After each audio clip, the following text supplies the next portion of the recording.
제가 건강튜브 보고 오셨다면 특별히 잘 봐드리겠습니다. 아, 어떻게 더 잘 봐주실 건가요? 공약 들어갑니다. 제가 손을 탁 잡아드리면서 네, 설명을 충분히 해드리겠습니다.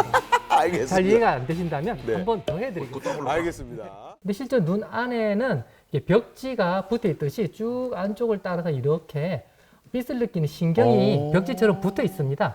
망막이라고 부릅니다. 망막. 네, 망막이라고 망막. 부르고요. 그러면 망막은 전체가 다 망막인데 빛은 앞에서 들어와서 쭉 들어오면 당연히 망막이 가운데 빛이 들어가겠죠. 뭐 이런 데는 잘 안 가고요. 네. 이 가운데 들어가니까 이 가운데를 우리가 앞에서 실제로 의료용 카메라를 이렇게 찍어보면 이런 모습으로 보입니다. 그러면 상대적으로 이 가운데 부위가 조금 짙은 느낌 드시나요? 네네네. 그래서 과거에 이렇게 이 가운데 제일 중요한 부위, 망막의 중심부, 색소가 짙기 때문에 거기가 좀 더 노랗게 보인다라고 과거에 생각을 했습니다. 네. 그러니까 노랗다는 황자를 쓴 거죠.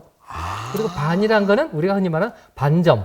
그러니까 노란 반점이다라고 붙였고요. 한마디로 말해서 우리 사물을 보는 역할을 집중적으로 담당하고 있는 눈 신경의 가장 중요한 부위다라고 생각하시면 되겠습니다. 그러니까 신경만 있어야 될 조직에 쓸데없는 물질이 쌓여 있으니까 세포들이 자꾸 이제 힘들어지는 거죠.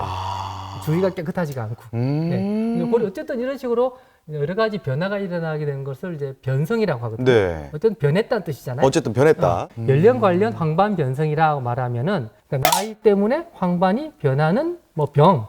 쉽게 설명하면 그렇게 되는 거죠. 노화 때문에 이게 황반변성이 무조건 생긴다 이렇게 볼 수도 있는 거예요? 연령 관련이라고 했기 때문에 네. 사실은 젊은 분한테는 오지 않는 병입니다. 50세 이상에서 황반이 나이 때문에 서서히 약해져서 자꾸자꾸 변하고 약해지는 50세 이상. 병이라고 생각하면 되겠습니다. 50세쯤 되면 사실 이제 걱정해야 될 게 많거든요. 예? 그렇죠. 자식 걱정도 해야 되고 50견도 생각해야 되는데 이것까지도 생각해야 됩니까? 맞습니다. 이런 증상이 있을 때는 병원에 꼭 내원해야 된다. 대표적인 증상이 좀 있을까요?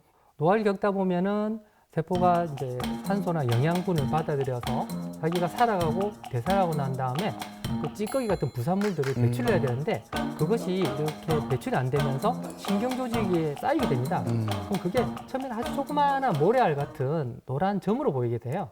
이렇게 확대해서 사진을 찍어보면요. 네. 이제 그 노란 점이 이제 하나, 둘 이렇게 쌓여만 가는데 그 과정이 뭐 단시간은 아니고 50대부터 시작해서 뭐 10년, 20년에 걸쳐서 네. 서서히 쌓여가는 거죠. 이렇게 이제 쌓여갈 때는 환자분이 직접 느낄 수 있는 증상이 없습니다. 그냥 좀 노화가 쌓여가는 거니까.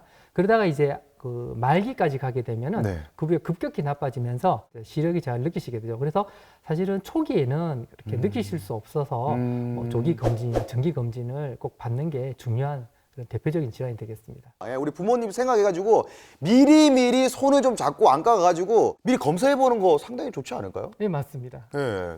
제가 건강튜브 보고 오셨다면 특별히 잘 봐드리겠습니다. 아, 어떻게 더 잘 봐주실 건가요? 공약 들어갑니다. 제가 손을 탁 잡아드리면서 네. 설명을 충분히 해드리겠습니다. 알겠습니다. 잘 이해가 안 되신다면 네. 한 번 더 해드리겠습니다. 알겠습니다. 우리 진짜 센터장님을 좀 찾아가셔가지고 네, 손을 잡고 이야기 들은 분 후기 댓글을 기다리도록 하겠습니다.